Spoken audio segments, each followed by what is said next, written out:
नमः शिवाय। जय माँ गौरा। रवि प्रदोष व्रत हिंदू धर्म में एक महत्वपूर्ण दिन माना जाता है। इस दिन का शास्त्रों में खास महत्व है। इस पवित्र दिन व्रत रखने से अक्षय फलों की प्राप्ति होती है।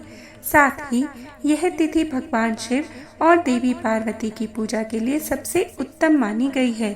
धार्मिक मान्यताओं के अनुसार यह दिन शिव पूजन के लिए अति विशेष होता है। हिंदू पंचांग के अनुसार इस बार प्रदोष व्रत 15 सितंबर 2024 रविवार को रखा जाएगा।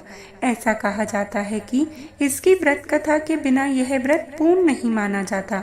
इसलिए इस दिन प्रदोष व्रत कथा का श्रवण, पठन व पाठन अवश्य करें। तो आइए एक बार श्रवण कर लेते हैं इस कथा का। प्रदोष व्रत को लेकर कई पौराणिक कथाएं प्रचलित हैं, जिनमें से एक आज हम आपको सुनाएंगे। प्राचीन समय की बात है। अंबापुर गांव में एक ब्राह्मणी रहती थी। उसके पति का स्वर्गवास हो गया था, जिस वजह से वह भिक्षा मांगकर अपना जीवन यापन किया करती थी। एक दिन जब वह भिक्षा मांगकर लौट रही थी तो उसे दो नन्हे बालक दुखी अवस्था में मिले, जिन्हें देखकर वह काफी परेशान हो गई।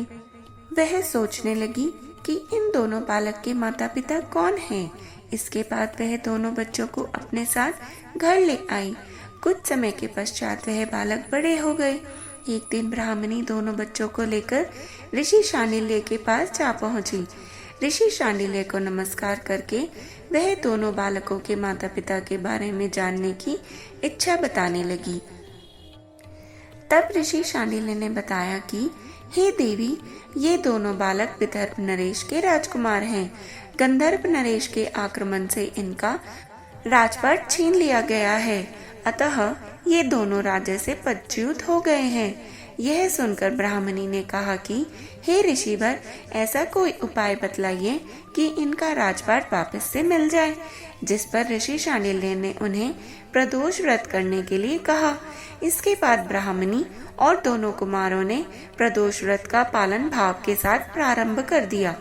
फिर उन दिनों विदर्भ नरेश के बड़े राजकुमार की मुलाकात गंधर्व राजकुमारी अंशुमति से हुई। दोनों विवाह करने के लिए राजी हो गए। यह जानकर अंशुमति के पिता ने गंधर्व नरेश के विरुद्ध युद्ध में राजकुमारों की सहायता की, जिससे राजकुमारों को युद्ध में विजय प्राप्त हुई। प्रदोष व्रत के प्रभाव से उन राजकुमारों को उनका राजपाट फिर से वापस मिल गया।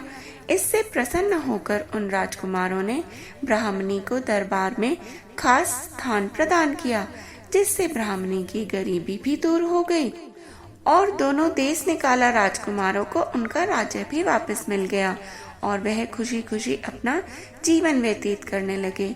हे शिव पार्वती, जैसे आपने उनकी सब इच्छाएं पूरी की, वैसे ही सभी व्रतियों और श्रद्धालुओं की इच्छा पूरी करना। हर हर महादेव।